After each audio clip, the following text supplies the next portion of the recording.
नमस्कार दोस्तों। आज की ये कहानी साहिल, प्रियांशु और रोहित नाम के 3 लड़कों के साथ घटी हुई एक खतरनाक भूतिया घटना की सच्ची कहानी है। एक दिन ये तीनों मिलकर प्लान बनाते हैं कि चलो भाई कहीं घूम कर आते हैं। ये लोग ना इससे पहले कई बार घूमने फिरने के लिए एक दूसरे के साथ गए थे, लेकिन जब कभी भी ये घूमने फिरने जाते थे तो एक दूसरे के अलावा सबसे ज्यादा ये टाइम अपने अपने मोबाइल्स को देते थे। इसलिए इस बार इन लोगों ने ये डिसाइड किए थे कि भाई हम जब घूमने जा रहे हैं अपने अपने मोबाइल्स को अपन घर पर छोड़कर जाएंगे। लेकिन कहां जाएंगे, ये सबसे बड़ा क्वेश्चन था। ये लोग तीनों उत्तराखंड के एक छोटे से गांव के रहने वाले थे।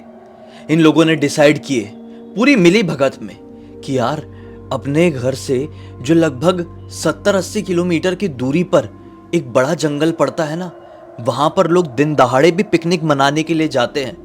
अपन लोग रात में चलते हैं, नाइट आउट वहीं पर मारेंगे, कितना मजा आएगा। तीनों लोग अपने अपने घर पर बात करते हैं और तीनों को परमिशंस मिल भी जाती है। इन तीनों में से प्रियांशु के पास खुद की बाइक थी और ये दोनों जो थे ये पापा या भैया की बाइक से ही चलते थे। इसलिए ये लोग डिसाइड करते हैं कि प्रियांशु की बाइक में ही तीनों ट्रिपलिंग मार के जाएंगे। अपने अपने घरों पर अपना अपना मोबाइल छोड़कर जा रहे हैं। ये बड़ों को नहीं बताएंगे वरना जाना ही कैंसिल करवा देंगे। बड़े बोलेंगे कि मोबाइल लेकर जाओ, कुछ जरूरत पड़ी तो हमको फोन करोगे ना। लेकिन ये एक दूसरे को टाइम ज्यादा नहीं देते थे, इसलिए इन लोगों ने ये फैसला लिए थे कि भाई ये फुल चिल आउट सेशन होने वाला है फ्रेंड्स के साथ। अपनी गाड़ी स्टार्ट करके डिसाइड की हुई डेट में रात के लगभग 8:45 ये लोग अपनी उस ट्रिप के लिए निकल जाते हैं। लगभग 10 बजे के आसपास ये लोग एक ऐसे इलाके में पहुंच जाते हैं जो कि घना जंगल वाला इलाका था। वन वे वाली रूट गाड़ी सीधे सीधे चली जा रही है। थोड़ी आगे जाने के बाद अचानक से प्रियांशु जो बाइक चला रहा था उसको सामने एक आदमी दिखाई देता है जो अपनी बाइक स्टार्ट करने की कोशिश कर रहा है। शायद उसकी बाइक बंद पड़ गई थी। प्रियांशु अपने पीछे बैठे हुए दोनों दोस्तों को बोलता है कि यार देखो सामने वाला वो आदमी, लगता है उसकी गाड़ी खराब हो गई है, अपन अपनी गाड़ी रोके क्या, उसकी मदद करे क्या। ये दोनों जो पीछे बैठे हुए थे प्रियांशु को बोलते हैं कि नहीं भाई, ऐसे ही किसी भी अनजान इंसान के सामने गाड़ी हमको रोकनी नहीं चाहिए। लेकिन प्रियांशु ये बोलता है कि अनजान है वो तो समझ में आ रहा है, लेकिन शायद उसको हमारी ज़रूरत हो। ऐसी सिचुएशन में हम भी फंस सकते हैं, हम ऐसा सोचेंगे तो हमारी मदद भी कौन करेगा। रोकते हैं गाड़ी। ये कहकर प्रियांशु अपनी गाड़ी वहाँ पर रोक देता है। ये आदमी दिखने में पूरी तरह से नॉर्मल था और बहुत पसीना पसीना हो चुका था। प्रियांशु इसको देखकर बोलता है क्या हो गया, आपकी गाड़ी खराब हो गई क्या। आदमी बोलता है नहीं गाड़ी खराब तो नहीं हुई है, लेकिन जितना मुझे समझ में आया है गाड़ी की टंकी का पेट्रोल पूरी तरीके से ड्राई हो चुका है। आपकी बड़ी मेहरबानी होगी, थोड़ी ही आगे चल के एक पेट्रोल पंप मिलता है, तब तक मुझे टो करके ले चल सकते हैं क्या। ये लोग बोलते हैं कि बाइक में टो करने के लिए हमारे पास कोई रस्सी फस्सी नहीं है, आपके पास है क्या कोई रस्सी फस्सी। वो बोलता है नहीं भाई रस्सी फस्सी लेके नहीं घूमता, रस्सी लेके घूम सकता था। खैर ये तो बात अलग है। ये बोलता है कि एक तरीका है। प्रियांशु बोलता है एक तरीका है कि भाई तुम ना पीछे पीछे चलो, सबसे पीछे बैठा हुआ है रोहित। रोहित तुम्हारा हाथ पकड़ लेगा, उसका हाथ टाइट पकड़े रहना। मेरे को इतना बैलेंसिंग आती है मेरी बाइक की, मैं बढ़िया से चलते रहूँगा, तुम अपना ब्रेक संभालना, हैंडल संभाल लेना, बस एक हाथ से मेरे दोस्त को पकड़े रहना। रोहित पकड़ लेगा ना। प्रियांशु ऐसा क्वेश्चन करते हुए रोहित से कहता है। रोहित भी हाँ कर देता है। अपनी बाइक स्टार्ट किया, वो आदमी ने भी रोहित का हाथ पकड़ा है और बाइक अब चलने लगी। थोड़ी आगे जाने के बाद 5 मिनट ही हुए होंगे। प्रियांशु सोचता है साला ये पेट्रोल पंप आ क्यों नहीं रहा है, क्या है ये आदमी का सीन। ऐसी क्वेश्चन आया मन में, तो उसने ना अपने जो रियर व्यू मिरर होता है, पीछे देखने वाला मिरर, बाइक में जो साइड में लगा रहता है साइड वाला मिरर, उससे ना ऐसा देखने की कोशिश करता है उस आदमी को। तो क्या पाता है कि वो आदमी की बाइक दिखाई नहीं दे रही है। फिर इस मिरर से जैसे ही देखता है इसके दिमाग के परखच्चे उड़ जाते हैं, क्योंकि वो आदमी दिखने में किसी भी तरह से एक नॉर्मल आदमी की तरह नहीं दिखाई दे रहा था, बल्कि वो इतना ज्यादा डरावना और खूंखार दिखाई दे रहा था जिसकी कोई लिमिट नहीं थी। चेहरे से दिखने में ऐसा कोई जानवर क्या लगता हो वैसा दिखाई दे रहा था।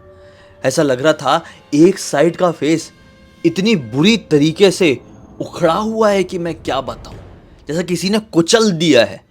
पूरा सामान बाहर आ गया था, अंदर का बाहर आ गया था, दिमाग से लेकर पूरा। भाई क्या मैं बोलूं, इतना वाहियात उसका फेस दिखाई दे रहा था।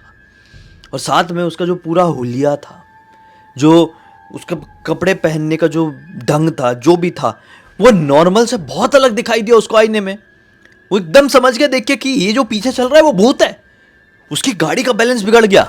पीछे बैठा हुआ साहिल कहता है कि भाई आराम से, वो आदमी गिर जाएगा। ये गुस्से में पलट कर देखता है, अरे क्या आदमी। जैसे ही पलट कर देखता है तो क्या पाता है, वो नॉर्मल ही आदमी है। प्रियांशु वहां पर थोड़ा ठहर जाता है। प्रियांशु को ऐसा लगता है कि अरे अभी तो ये साला नॉर्मल दिखाई दे रहा है, ठीक 2 मिनट पहले ये मुझे भूत जैसा क्यों दिखाई दिया आईने में। हो सकता है मेरा वहम होगा। साहिल पूछता है कि भाई कहाँ खो गया, कुछ प्रॉब्लम है क्या। प्रियांशु धीरे धीरे करके साहिल को पूरी बात कह देता है। रोहित तो सबसे पीछे बैठा हुआ था, उस आदमी का हाथ पकड़ के खींच रहा था उसको। साहिल सुनता और कहता है कि प्रियांशु ये ना तेरा वहम होगा, कई बार ऐसा हो जाता है। पूरी तो अंधेरे में गाड़ी चल रही है अपनी, तुझे भी देख के ऐसा वहम जैसा हो गया होगा। जाने दे, चलने दे गाड़ी अपनी। वो चला रहा है और ठीक 5 मिनट बाद वो पीछे वाला आदमी कहता है कि भाई साहब 2 मिनट गाड़ी रोक दो ना, मेरा हाथ बहुत दुख गया है, थोड़ा सा रेस्ट ले ले, फिर अपन निकल लेंगे, बस थोड़ी आ गया है पेट्रोल पंप। प्रियांशु बोलता है ठीक है रोक रहा हूं। और प्रियांशु जैसे ब्रेक मारता है वैसे ही खचखचा के वो आदमी का हाथ रोहित के हाथ में आ जाता है, उखड़ के लिटरली। रोहित इतना जोर से उसका हाथ फेंक के चिल्लाता है जिसकी कोई लिमिट नहीं थी। और ये नजारा देखकर प्रियांशु और साहिल भी समझ नहीं पाते कि हम क्या रिएक्ट करेंगे, क्या हो गया। रोहित ने सचमुच में उस आदमी का हाथ उखाड़ दिया या फिर ये कुछ गड़बड़ थी। लेकिन ये रियलाइज करते हैं कि वो आदमी तो पूरा नॉर्मल खड़ा है, उसका एक हाथ उखड़ चुका है और इनको अजीब सी वियर्ड सी स्माइल के साथ ऐसा देख रहा है। ये तीनों की इतनी बुरी फटती है, बाइक हो चुकी थी बंद। बाइक में खाड़ खाड़ खाड़ खाड़ खाड़ खाड़ किक मारे जा रहे हैं, बाइक ही स्टार्ट नहीं हो रही है। साहिल बोलता है प्रियांशु भाग बाइक को छोड़ के, क्या बाइक के पीछे लगा हुआ है, उस आदमी को देख, वो कहीं से भी आदमी नहीं है। ये लोग जंगल की तरफ भागना शुरू कर देते हैं। विनाश काले विपरीत बुद्धि, ऐसी सिचुएशन में किसको क्या समझ में आएगा। ये जंगल ही जंगल भाग रहे हैं, वो आदमी भी पीछे पीछे भाग रहा है। अरे भैया इतना खतरनाक तरीके से चिल्ला रहा है वो आदमी जिसकी कोई लिमिट नहीं थी। जितना वो पीछे दौड़ रहा है उतना ही उसका हुलिया डरावना होते जा रहा है, बहुत डरावना होते जा रहा है। ये लोग भागते भागते भागते भागते भागते भागते 5 से 7 मिनट स्पेंड कर दिए हैं। किस्मत से तीनों साथ साथ में ही भाग रहे थे। लेकिन अचानक से एक पॉइंट में आके रियलाइज करते कि अरे बाप रे, हम कहां पर आ गए भाग भाग कर, और ये आदमी भी हमारा पीछा नहीं कर रहा है अब। शिट, बहुत बुरे फंस गए यार। ना ही मोबाइल है कि गूगल मैप से हम देख के यहां से बाहर निकल पाएंगे, कुछ समझ में नहीं आ रहा है। ये तीनों एक दूसरे को देखकर अब और भी डरने लगे। फिर एक दूसरे की हिम्मत बढ़ाते हुए तीनों एक साथ कहते कि नहीं भाई कोई बात नहीं, निकल जाएंगे, चलो ना थोड़ा आगे जाते हैं। जिस तरफ से आए थे भाग भाग के उसी तरफ बढ़ने लगते हैं। लेकिन थोड़ी आगे जाने के बाद क्या समझ में आए कि और कहीं आ गए। साला ये रास्ता है कि भूल भुलैया, कुछ समझ में नहीं आ रहा है। डर डर के तो भाग के आ गए थे, अब जब नॉर्मल सेंसेस में अपने लौटने की कोशिश कर रहे हैं तो इनको जाने का लौटने का रास्ता ही समझ में नहीं आ रहा है। 5-7 मिनट वहीं भटकते हैं और फिर फाइनली ये डिसाइड करते हैं कि भाई एक जाएगा वहां, एक जाएगा वहां और एक जाएगा सीधे। जिसको भी रास्ता समझ में आ जाए वो आवाज लगा देगा। आवाज से समझ में नहीं आई तो एक बार सीटी बजा देगा। इन तीनों को बढ़िया से सीटी बजाना आता था। बाकी के दोनों भी उसी रास्ते में आ जाएंगे। बेहतर तो यही होगा भाई, वरना पूरी रात हमारी ऐसी कट जाएगी और कोई जानवर आनवर या फिर कोई उसी की तरह कोई भूत भात हमें मिल गया तो हमारी बैंड बच जाएगी। ये बात सुनकर साहिल कहता है कि भाई ये हमारा फैसला गलत तो नहीं होगा, क्योंकि देखो अभी तक तो 3 हैं, एक साथ हैं, किसी भी चीज का सामना कर सकते हैं। अकेले हो जाएंगे, बुरे तो नहीं फंस जाएंगे। साहिल की ये बात सुनकर रोहित कहता है कि नहीं भाई, बेस्ट तरीका यही यहाँ से निकलने का, नहीं तो जंगल में फंसे रह जाएंगे। एक और विनाश काले विपरीत बुद्धि। ये लोग अलग अलग रास्ते में निकल चल रहे हैं। फिर 3-4 मिनट हो गए। 3-4 मिनट में ये लोग चल चुके होंगे 200-300 मीटर। ठीक 200-300 मीटर के बाद अचानक से रोहित को क्या दिखाई देता है, सामने एक लड़की बैठी हुई है। एक बड़ा सा पत्थर है, चट्टान जैसा, बड़ा सा, इतना बड़ा। उस पत्थर में एक दूसरे नुकीले पत्थर से कुछ लिख रही है। इसने सोचा कि ये औरत आसपास के गांव की होगी और अभी भी वैसे भी समय कितना हो रहा है, 10:30 या 11 हद से हद। हो सकता है कि इस पत्थर से कुछ कर रही होगी गांव के लिए, ले जाने के लिए। नॉर्मल लड़की ही दिखाई दे रही थी, पीछे से नॉर्मल औरत ही दिखाई दे रही थी। इसने सोचा इससे बाहर निकलने का रास्ता पूछता हूँ, बेस्ट रहेगा। ये उससे रास्ता पूछने के लिए आगे बढ़ चला। अंधेरा तो था, हल्का हल्का विजन था। औरत से पूछता है, अरे दीदी, ये बाहर जाने का रास्ता आप हमें बता सकती है क्या? हम लोग थोड़ा यहाँ पर फंस गए हैं। वो ना पीछे देख रही है ना कुछ रिएक्ट कर रही है, वो सिर्फ अपने पत्थर से ऐसे ऐसे। ये बोलता है, एक्सक्यूज मी दीदी, थोड़ा मदद कर देंगे तो अच्छा रहेगा, बाहर जाने का रास्ता समझ में नहीं आ रहा है। वो फिर लगी हुई है पत्थर से, कुछ तो लिख रही थी वो। ये ध्यान नहीं दे पाया, रोहित स्टार्टिंग में ध्यान नहीं दे पाया। 2 बार बोलने के बाद जब उसके हाथ नहीं रुके तो वो देखने की कोशिश किया कि लिख क्या रही है। और जैसे ही आंख गड़ाकर देखा कि क्या लिख रही है, तो फिर से इसका दिमाग भटके हाथ में आ गया, क्योंकि उस औरत ने पत्थर में लिखी हुई थी, यहां से लौटकर कभी कोई वापस नहीं जा सकता। ये इस नजारे को देखकर वहीं पर थोड़ा सा सहम गया।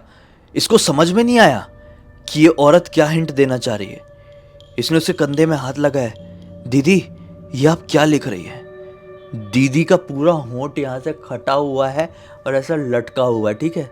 अभी तक इसका चेहरा नहीं दिखा था, दीदी की तो पीठ थी। दीदी ऐसा अपना डरावने चेहरे के साथ इसकी तरफ देखी और इसकी तरफ देख के कुछ रिएक्ट नहीं करी, ऐसा और अपना मुंह घुमाई जैसे कि वो कहीं और देख रही है, ठीक है, थोड़ी ऊपर की तरफ।